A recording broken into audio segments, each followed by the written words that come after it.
Nouvelle édition sur Africable Télévision. Bienvenue à toutes et à tous. Voici les titres de ce journal. En France, c'est aujourd'hui la journée commémorative de l'abolition de l'esclavage. C'était lors d'une cérémonie au jardin du Luxembourg. Le président français a tenu un discours à cette occasion. Vous l'entendrez dès le début de ce journal. Le Kenya demande la fin immédiate des poursuites engagées par la Cour pénale internationale contre son président Uhuru Kenyatta et son vice-président William Ruto. Ils sont poursuivis tous les deux pour crimes contre l'humanité lors des violences post-électorales de 2007. Mesdames et messieurs, merci de nous accueillir chez vous. Journée commémorative de l'abolition de l'esclavage, c'était au cours d'une cérémonie au jardin du Luxembourg. Le président français a tenu un discours à cette occasion. L'esclavage fut aboli pour la première fois par les Jacobins, puis rétabli par Napoléon Ier. Il fallut attendre la révolution de 1848 et l'avènement de la Deuxième République pour que l'esclavage soit définitivement aboli. On écoute le président français François Hollande. La traite, c'est-à-dire une déportation en masse qui a duré plusieurs siècles et à l'échelle de plusieurs continents. La traite, cette monstrueuse entreprise qui a considéré qu'un être humain, à cause de la couleur de sa peau, pouvait être réduit en animal, en marchandise. La traite, cet outrage fait par la France, à son propre honneur, à sa grandeur, avec le Code noir de 1685 qui ravalait les esclaves au rang de biens meubles. Je l'annonçais en titre, le Kenya demande la fin immédiate des poursuites engagées par la Cour pénale internationale contre son chef de l'État et son vice-président William Ruto. Ils sont poursuivis tous les deux pour crimes contre l'humanité en raison de leur responsabilité présumée dans les violences post-électorales fin 2007. Violences qui avaient fait plus d'1 millier de morts. Le procès d'Uhuru Kenyatta doit théoriquement s'ouvrir à La Haye le 9 juin prochain. Comment faire participer les réfugiés maliens aux échéances électorales de juillet? Une question à laquelle tenteraient de répondre les agents du ministère malien en charge de l'administration territoriale, de la délégation générale aux élections et de la commission électorale nationale indépendante. Ils viennent d'effectuer une tournée qui les a conduits au Niger, au Burkina Faso et en Mauritanie. On écoute à présent Amadou Soussoko du ministère malien de l'administration territoriale à ce sujet. À la suite des entretiens que nous avons eus avec les autorités de ces différents pays chargés de la gestion des réfugiés, on peut dire qu'on peut organiser le processus à l'intention des réfugiés maliens qui résident dans ces différents pays. Que ce soit à Niamey, à Ouagadougou, ou à Nouakchott, nous avons l'accord formel des pays d'accueil. Et cela grâce aussi au travail remarquable qui a été fait par les représentations diplomatiques du Mali dans ces différents pays. La stratégie va s'articuler autour d'un certain nombre de points. Il y a d'abord un recensement qu'il va falloir faire, parce que la plupart de ces réfugiés, comme nous l'avons dit au départ, sont pratiquement dans la base de données du RAVEC. Il s'agit de recenser, de faire un croisement avec la liste RAVEC, savoir qui est parti de où est-ce qu'il réside. Ensuite, la stratégie va concerner l'établissement des listes électorales, la distribution des cartes NINA et comme pour les électeurs à l'intérieur du pays. Le gouvernement du Mali tente de réunir toutes les conditions favorables à la participation des réfugiés au processus électoral. Ce que nous avons vu, ce que nous avons entendu, nous laisse croire que les réfugiés sont prêts à participer au processus électoral, comme je l'ai dit, au même titre que leurs compatriotes de l'intérieur. Dans le reste de l'actualité, la Tunisie, un ressortissant libyen a été arrêté alors qu'il tentait de faire entrer des explosifs en grande quantité.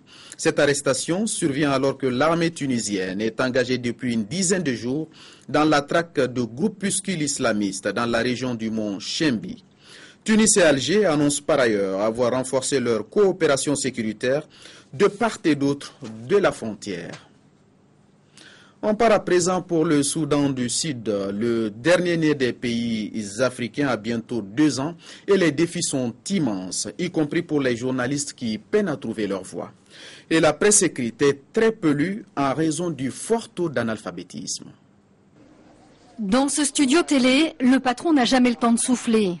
Au Soudan du Sud, la chaîne privée Citizen diffuse depuis tout juste 9 mois. Et ici, pas facile de s'improviser journaliste de l'image quand on vient de la presse écrite. Depuis 2005, le journal Citizen, seul quotidien du pays, est lui édité à 8000 exemplaires. Ici, la plupart des journalistes sont des autodidactes. La plupart de nos journalistes ne savent pas comment s'exprimer. Et c'est un problème parce qu'il faut respecter le cadre de l'objectivité en gardant une certaine éthique. Ce dont nous avons le plus besoin pour préserver notre liberté, ce sont des programmes de formation. Des programmes de formation nécessaires, mais pas seulement pour les journalistes, dans un pays où 80% des habitants sont analphabètes et donc incapables de lire la presse. Résultat, au Soudan du Sud, le média roi, c'est la radio. La plupart des 30 stations du pays, comme celle-ci, sont communautaires, beaucoup financées par l'Église catholique, mais aussi par des organisations internationales. Les capacités des journalistes ne correspondent pas aux standards internationaux.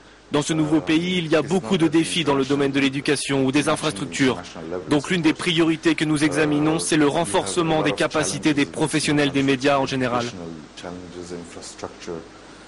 Dans un pays sillonné par les routes de terre, les zones reculées restent difficiles d'accès pour les journalistes. Résultat, les communiqués de l'armée et du gouvernement sont alors souvent la seule source d'information. Et ici, l'avenir ne semble guère à l'optimisme. Depuis la proclamation de son indépendance en 2011, le Soudan du Sud a même perdu 12 places au dernier classement de Reporters sans frontières. Dans l'actualité également, cette saisie de plusieurs kilogrammes d'or d'une valeur de 250 millions de francs CFA. Saisie effectuée hier jeudi à l'aéroport d'Abidjan, Côte d'Ivoire, par les services de douane. Le suspect serait venu du Mali avec la marchandise qu'il comptait livrer au Liban. La découverte a été possible grâce à un appel téléphonique anonyme. Aéroport Félix Houphouët-Boigny de Port-Bouët ce jeudi matin. En ce jour de la fête de l'Ascension du Christ, le prénommé Ali, bien escorté, est conduit dans les locaux de la subdivision de surveillance générale du bureau des douanes Abidjan Sud. Dénoncé par un appel anonyme, Ali a été appréhendé avec 12 plaquettes d'or emballées avec précaution dans du papier aluminium. Ces 12 plaquettes d'or non déclarées pèsent 14 kg pour une valeur de 250 millions de francs CFA. Il n'y a aucun document afférent à son produit, pas une facture établie au Mali, pas une déclaration à la rentrée. Alors, pour ce qui nous concerne, ici, son passeport n'est pas caché, voilà, de sa rentrée au pays. Nous avons fait rédiger le PV que M. Ali a signé, voilà, et donc la vérification continue. Nous, on transmet le dossier au supérieur hiérarchique qui analyse la suite et la conduite du dossier. Ali, qui ne parle que la langue arabe, serait rentré en Côte d'Ivoire par la route en provenance du Mali. Il se rendait à Beyrouth au Liban pour écouler sa précieuse marchandise. Après la Côte d'Ivoire, direction le Sénégal avant de refermer cette édition. La pomme de liane, ce fruit est de saison. Dans certains marchés de la capitale sénégalaise, c'est une autre forme de commercialisation que les vendeurs appliquent.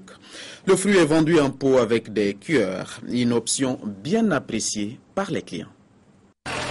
Marché syndicat de Pikine, le décor a changé. À côté de la banane et des oranges, d'autres fruits comme la pomme liane, communément appelée mad, sont de saison. Des sacs sont étalés à perte de vue. Ces produits viennent de la sous-région. Le produit provient des pays comme le Mali et le Burkina. Mais vous savez, nous pouvons dire qu'il n'y a pas de prix fixé. Parfois, nous vendons même le sac à 15 000, 13 000 ou 12 000 francs. Le marché syndicat de Pikine est le lieu d'approvisionnement pour bon nombre de détaillants. Ils viennent des quartiers comme Golfe Sud et Niaritali. Je viens ici chaque jour pour m'approvisionner en pommes liane. Je viens de Niaritali. C'est un produit bien aimé par les Sénégalais. Il y a même certaines personnes qui les utilisent pour en faire du jus. La vente de pommes lianes est bénéfique en cette période.